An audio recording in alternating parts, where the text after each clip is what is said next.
This is Business Decoded podcast with Ronnie Spellman. An informal chats with top business moguls as they share their stories of failure and success in a fun and relaxed way. Get entertained, educated, and unlock the secrets to success. Welcome to Business Decoded with Ronnie Spellman. We're back with Abigail Desjardins, the founder and CEO of Counteract USA. Abigail, the last program, we had a delightful conversation about you starting your business, starting your organization right in college. And then the day of graduation, you traveled to your first board of directors meeting. And what I learned is that you're all in on creating this organization. You started from zero. And when we last spoke, you had your first donation of $1,000 from a bus driver. It's not some big mega billionaire that donated money to you, but you've worked really hard. You were a nanny to fund this operation and organization. And so many businesses start similarly. They have an idea, they have a passion, they know it's the right thing. Even when people are telling them that it might not work, they're still in it and they're making every sacrifice to make it work. So I commend you. So tell our audience again briefly what your organization is, and then I'd love to get all of the insight that you've gleaned over the past few years. I'm impressed, by the way. I think in your first full year of operation, you had a national conference with some really major names and hundreds of people attending the conference, and I don't know how you pull that off. That is incredible. Oh, thank you so much. We're Counteract USA. We're a ministry that works with Generation Z, Generation A Christians, equipping them to apply biblical worldview to cultural and political conversations. We do this through ourselves, our small groups on the ground, our podcast, and then our national conference. And it sounds crazy to start with a national conference so early on in the process of building an organization. However, my counterpart, I'm CEO, Ali Parrish, she's my COO. She and I have a background in events. And so since that's what we're good at, that's what we love, and the Lord kind of opened the right doors and opportunities, we thought, what a better way to build our organization than biting off way more than we can chew with a national conference. And we had no idea how that first one was going to go. I'll never forget. Oh my goodness. I was doing an interview with Riley Gaines. She was our second keynote speaker of the night. And we were out doing in our kind of little media row area doing an interview, and my mouth it went dry because I realized there are 400 people in the next room, right, listening to former Representative Louis Gilmer from the state of Texas. Yeah, I have no idea how. I feel like I'm having open heart surgery in the next room with 400 people watching. I had no idea how this will go and how people respond. And how this weekend goes kind of determines where we go from here. But praise God, it was just an absolutely phenomenal event. And so what did it feel like when you walked onto that stage, when you realize there are a bunch of people in this next room and then you walk out? What is it like? I'll tell you, beyond that, the private school that I went to where if you listen to the first program, my testimony is that I graduated from a small private Christian school with 30 students, half of whom left their faith, and that will kind of set me on the trajectory of what I do today. My small private school rented space from the church that we rented for our first national conference. So I'm walking into not only this event that we're putting on as a nonprofit with 400 people in attendance. This was the school I went to. I remember in one of my speeches, I said, I remember crying here, and the way that the Lord redeems these stories is just surreal. It felt surreal to walk out there and to see those people that I knew, people that I didn't know, right, all there for a common purpose, a common goal.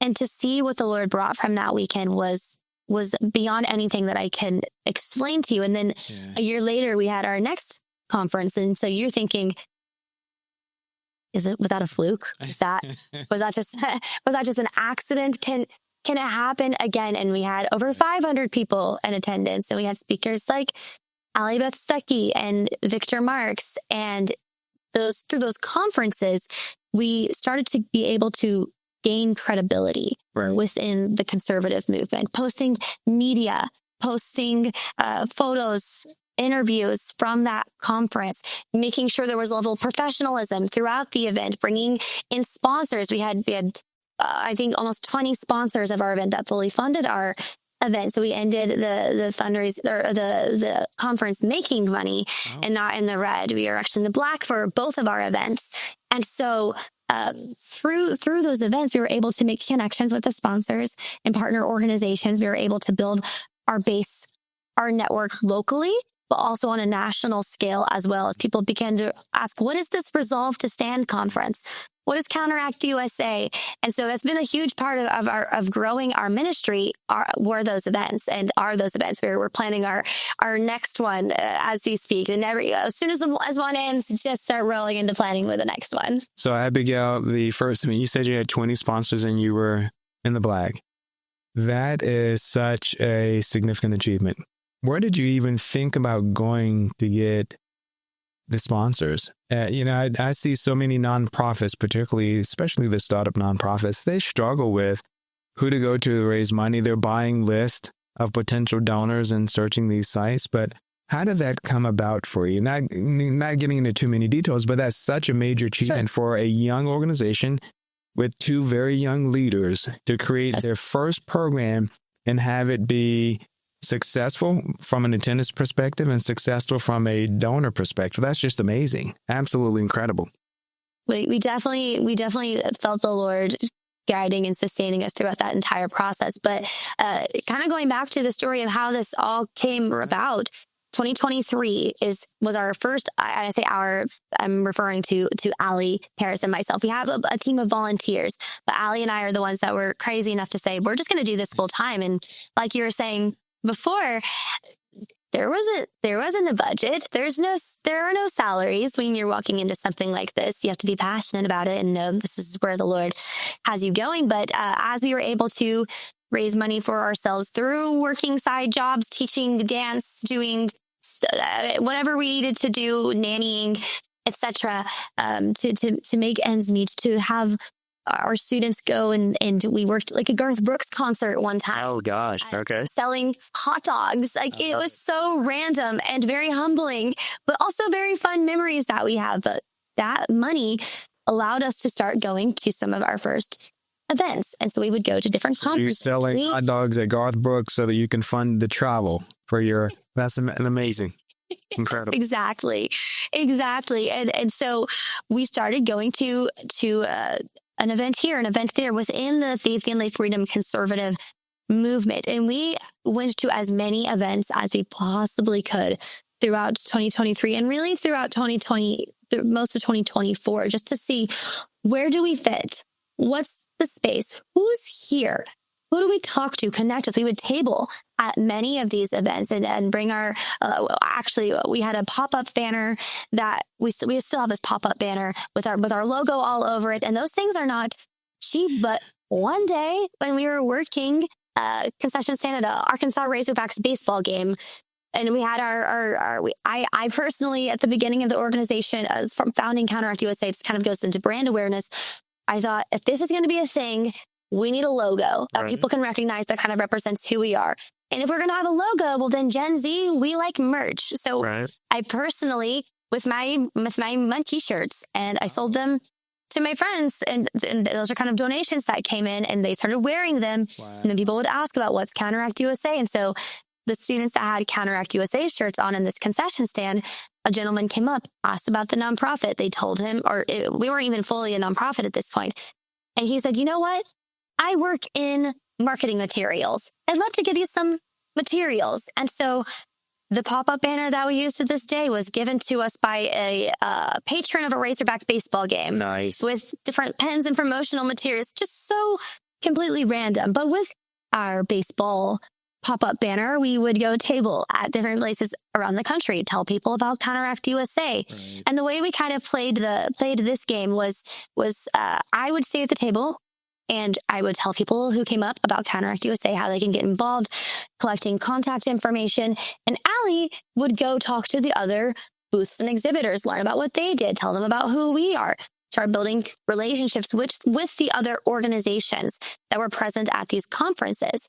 And so through that, we were able to find different organizations that aligned with our organization, potential sponsors of our organization. Or if we would say, hey, we have this conference coming up, they would say, oh, hey, let us know. Do you have any sponsor packets? Well, we will when we get home. I love it. And we will email that to you in a couple of days when we make that. Yeah. So the great part is that what you were saying to them when they ask you that question is yes. Yes. Right. Do you have it? Even though you don't have it at the time, the answer is yes, we have it. We will get it right to you. We will get it right to you. Right. Don't even worry about it. What's also neat, though, not to interrupt your thought process, is how you're willing to build partnerships and how you're willing to barter as well. And a lot of people don't necessarily understand that premise. So if I'm a business that sells one product and now this was great decades ago, hundreds of years ago, but today it doesn't feel like people are benefiting from that process. But the bartering, trading your expertise and supporting one another and building those partnerships is so critical to growing an organization.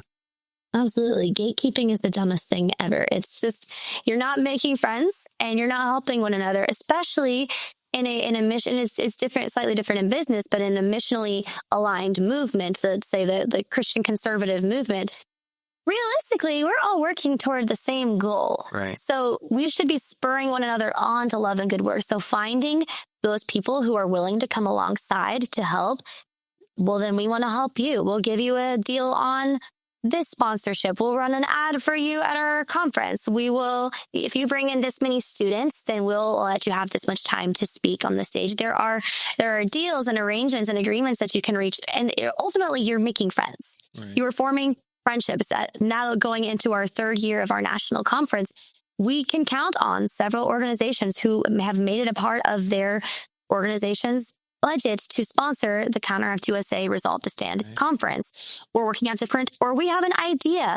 If you want to talk about what you do to our students, we'll have a student mixer before the event on Saturday.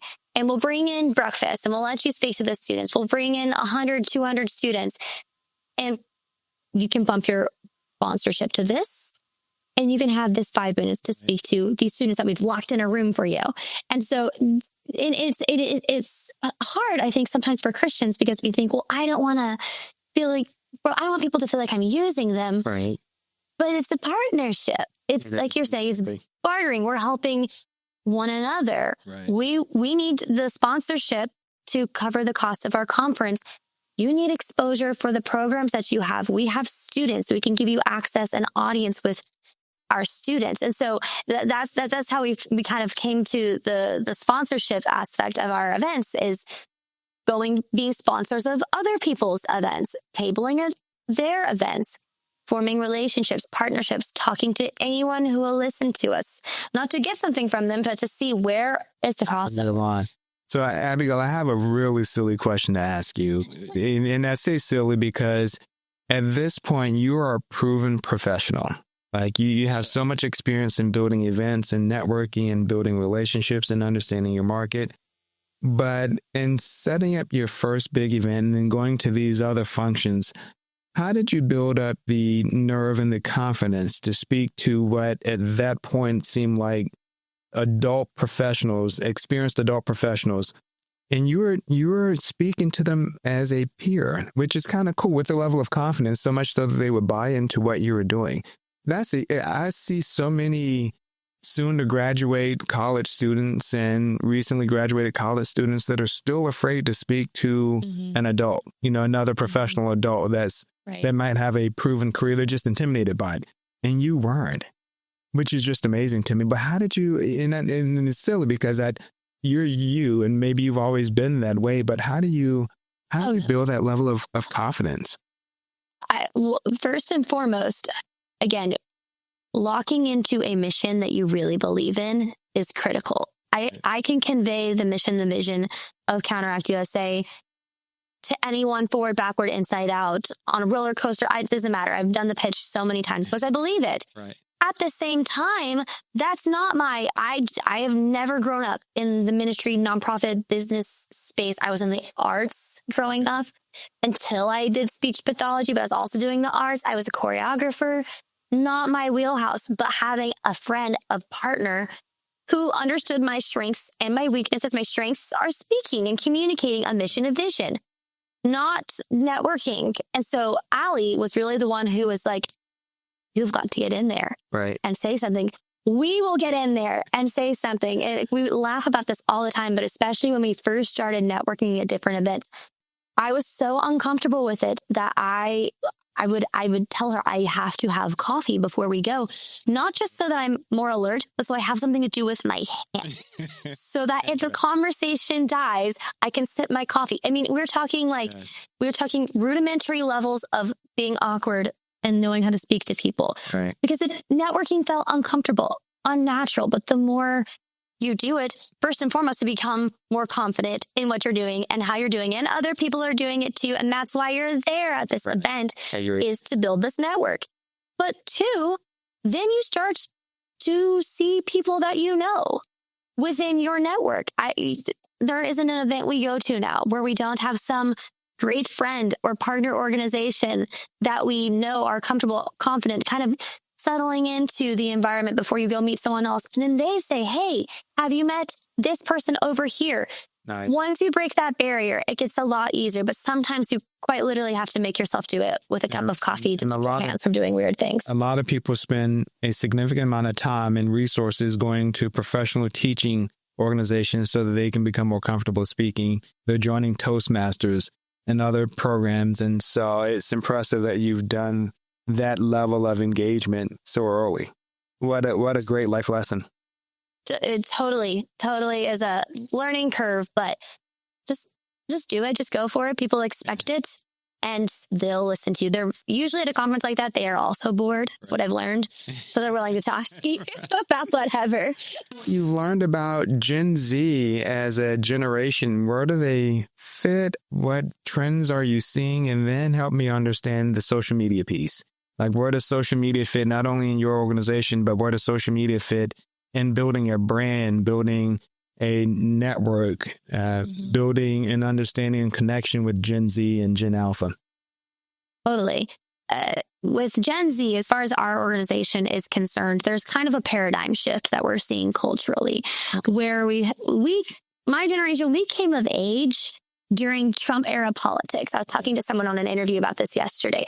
All we have known is political contention, hyper politicized everything. You cannot go to a store without it being political. Politics are polarizing. Politics is polarizing. You shouldn't have that conversation with a friend, a coworker. You should love your truth. Find your truth. Love is love. Find yourself. All of these postmodern mantras we've embedded over and over and over. And the moment we kind of catch ourselves in right now is that Gen Z is tired of that. Okay. They're kind of over that because it's not working. Right. It's not working. There are studies coming out about Bible sales being up because the self-help gurus couldn't help. Right. There are trends where we're seeing that instead of Gen Z, younger generations becoming less and less religious, well, it's plateauing. They're not becoming less religious. They're just kind of staying where they are, which for an organization like us is an opportunity. It's an opportunity to step in and say, hey, listen, this thing that you're looking for, this missing piece, we know what that is. And it's the gospel of Jesus. You're trying to find your truth. Well, you're never going to find satisfaction in your truth, only in the truth. Jesus, the way, the truth, and the life. So for our organization, there is a paradigm shift where Gen Z is very over the fake. And I think AI had a lot to do with this. In what way? Shifting over to a conversation about social media.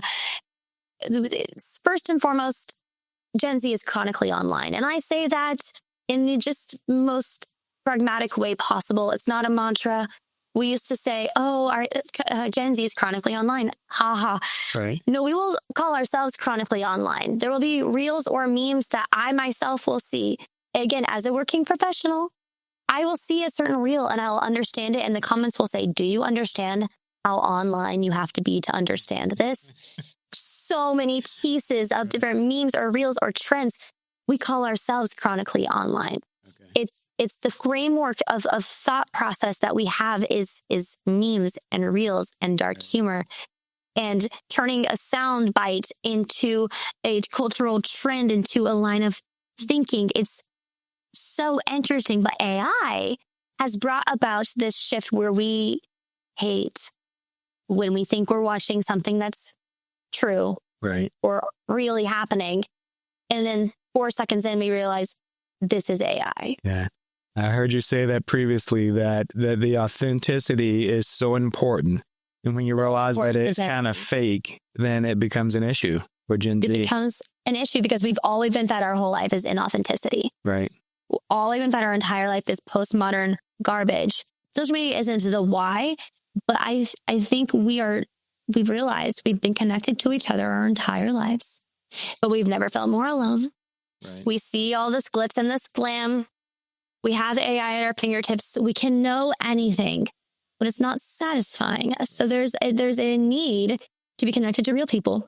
There is a need for authenticity. Authentic to your brand, to your goal, is crucial for Gen Z. You will not target all of Gen Z. Gen Z is so weird. Right. I mean, just truly weird. Like, if you're looking again at the content that my generation is viewing and finding humorous, we're a little messed up. I think social media has jaded us just a little bit, but you're not going to get all of Gen Z. So who are you reaching within Gen Z, and how are you reaching them? Is your brand recognizable? Is it something that we can grasp in a matter of seconds? Because that's the amount of time you have with Gen Z. And are you being consistent and authentic to what you're doing? I get this sense, and from what I'm hearing from some of the business leaders that are on the younger end, they're trying so hard to become viral. And they think that going viral will lead to enormous business success. And I'd love to get your thoughts on that. My understanding is being viral just isn't sustainable. It may happen or not once, but it's, from a business perspective, it's not what people think it's made out to be. Not what people think it's made out to be, because anything can go viral for any reason. Right. And if from a business perspective, if your video gets 1 million people, who are those people? And is there a call to action? Are they actually going to buy your product, or did they just watch your video one time and they never think about you again? So who are you actually trying to reach on social media, and cultivating a consistent audience that you're speaking to and directly toward? Well, then they can actually buy into what you're doing. They become aware of your brand, and it becomes a part of their lives. It's messaging that they can grasp. It's messaging that they can do something with, because I probably watch 50 plus reels a day. And that is on the light side. That is when we are like 50. And that's on the light side. And I'm scrolling not through the entire reel. I'm watching a little bit of it, a little bit of it, a little bit of it, a little bit of it, a little bit of it. That's about what Gen Z is going to see, because when you're going viral, it just hits your For You page. Right. And it's those random things. It's not, oh, let me see what's Counteract USA. Oh, this content, interesting. Well, maybe I want to watch this again.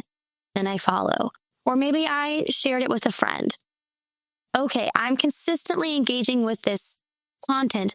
Our audience at Counteract USA, we have never tried to go viral, because we understand that our target audience is a young Christian with conservative leanings that maybe actually wants to do something about the cult. That is not many people. That is not the vast majority of people within Gen Z. So we never started off with that. We know that our goal, our mission, is to embolden Christ followers to counteract ever-changing cultural and political ideologies with grace and truth, according to the steadfastness of Scripture. Now, plug that into a social media strategy. We're educating within a biblical worldview toward that end. So we've been able to build an audience based on that. So you've become kind of my expert now in understanding Gen Z and social media. If we were to look at some of the bigger, more common apps today or systems, TikTok, Instagram, LinkedIn, Facebook. What are your thoughts on each? Where does Gen Z fall and what do they think of each one of those platforms? It depends on where you are for sure, because I have a lot of friends in DC. I'm in and out of DC all the time. Okay. I worked in DC for a little bit of time. And that is probably some of the only demographics of Gen Zers you will find that are you on LinkedIn? That's most Gen Zers are not keeping up and connecting with people over LinkedIn. Now, I do know people who have dated and gotten married through LinkedIn. That's insane. Okay. Really funny. But for the most part, Gen Z is connecting with one another on Instagram. Okay. Instagram is still over TikTok the most used social media platform for Gen Z. And with that, going back to networking, even building friendships, relationships, I'm not asking someone for their number anymore. I'm asking if they're on Instagram. I'm keeping up with them on Instagram. If I meet someone at a conference, I'm keeping up with them on Instagram. I've dated people because of Instagram. I met them at an event. Oh, great. We've kept up on social media. Right. Oh, let's go out. It's where our worlds are formed. Our communities are formed. We stay in touch with people on Instagram. If your business doesn't have at least an Instagram, it's like the new website. It's you become slightly irrelevant, depending on what your business is and trying to do. For sure, have a website. I still know businesses who don't have a website, and then you really don't matter to Gen Z. Right. And you really don't matter to Gen Z. But TikTok's kind of the entertainment platform. Okay. We'll search things out on YouTube, with the exception of YouTube Shorts, which is still short form content. But we're connecting, we're engaging on Instagram. Okay. So what business decoded advice would you give a company that's looking to launch or expand on Instagram? Like, what are some tools on how to use it? I remember the conversation we were talking about emojis on one of the platforms, and I thought that was quite fascinating. But what business decoded tips would you give the listener on how to frame their business on Instagram? Make sure that your messaging is really straightforward from the get-go. I'm talking, what does your landing page look like? What does your logo look like? Does it communicate to Gen Z that you've zoomed in on this pixelated logo and made it your profile photo? Or have you rendered it to something that looks high quality and professional? Does your Instagram bio concisely say who you are and what you do? I was at breakfast with a friend the other morning, and he brought me 3 business cards, and he said, "What's wrong with these business cards?" He's in marketing. But I looked at them and I said, I don't know what any of these things do. Okay. And that's the thing. If I don't know what you do, I'm gone. Tell me what you do. Tell me who you are. Give me a link to your website on your landing page. What are your pinned posts that help me understand what your company does, what you're selling, how you're selling it, what do you want me to know? It should all be visible in that first 5 seconds that I'm looking at your social media. 5 seconds is generous. It's probably more like 3. Interesting. That initial branding is critical. And then when it comes to creating posts, quality is definitely preferable to quantity, because we see a lot of random boomer looking social media content. And sometimes it does go viral because it's so funny. Not in a good way.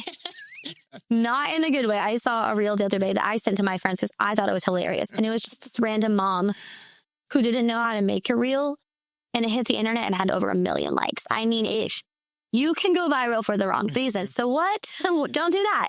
So what communicates your brand effectively? Is it an infographic that says what you're doing?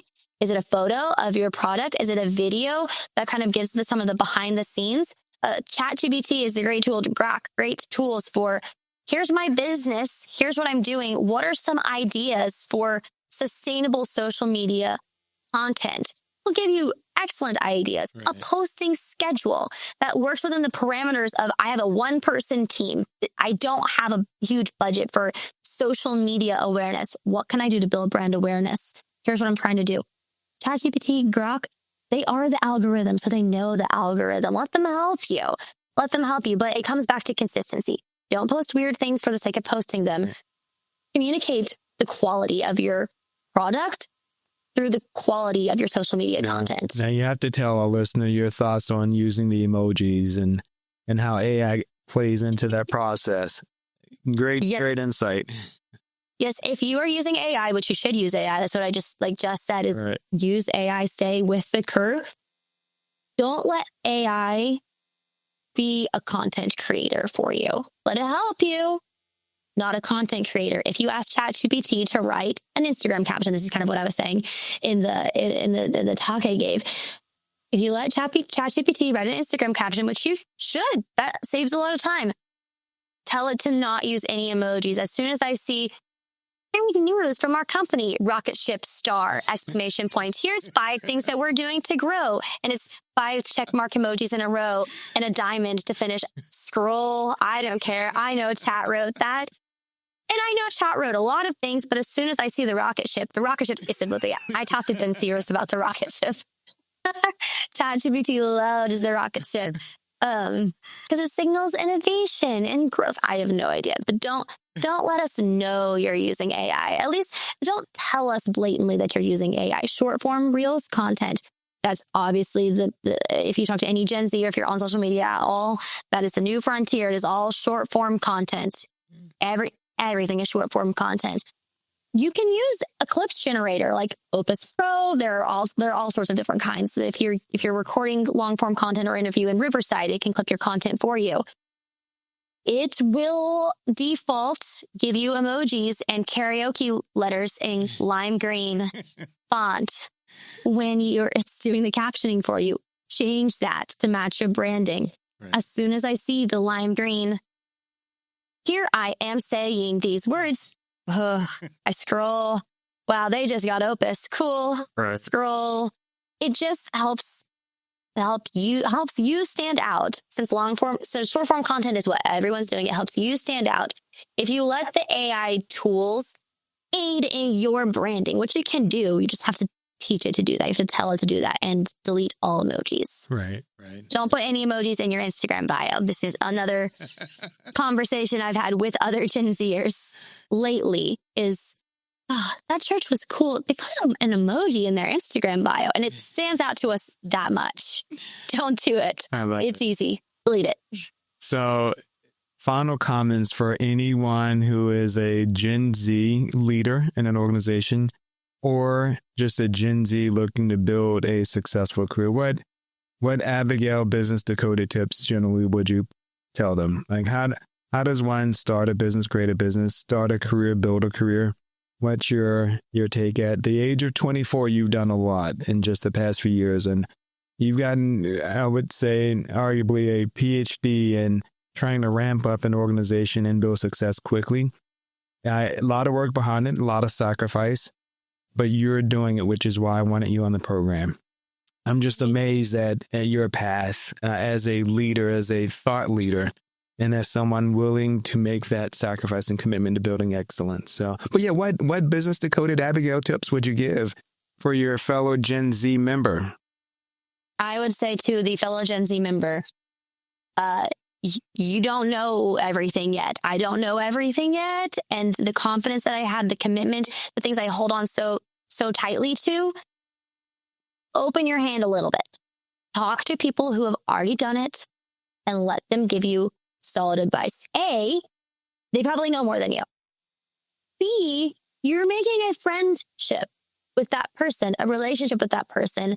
Older people love it when you listen to their advice. Be wise, stay committed to your cause. You don't have to do everything everyone tells you. Know what is negotiable and what is not negotiable. But listen to people. And the relationships, the networking, even if that's awkward and uncomfortable, get in there and do it. And say, I'm going to do this and I want this from you and make your demands. No, get to know people. Let them know who you are so then they can buy into what you're doing. It might take 3-4 times to meet someone before they really grasp what you're doing. Be patient with that. That's okay. And be willing to play the long game because over time, those are the relationships that will help you succeed exponentially. It will feel like it's slow. We're really not making headway. Wait, this relationship led to this opportunity, which led to this thing. And so now we're here. We were just here a second ago, but it was because of the groundwork we were willing to lay by staying in our lane, being patient with the process, being humble enough to take people's advice. And then, it's going to take sacrifice and hard work, and it won't happen overnight. Fast is still days and weeks and months and years of pieces that have, for example, with Counteract USA, with our podcast, we made a relationship with a Christian media network in their stages of launching, and they're a big organization with a lot of funding. And so they said, you guys should start a podcast. And we were like, maybe.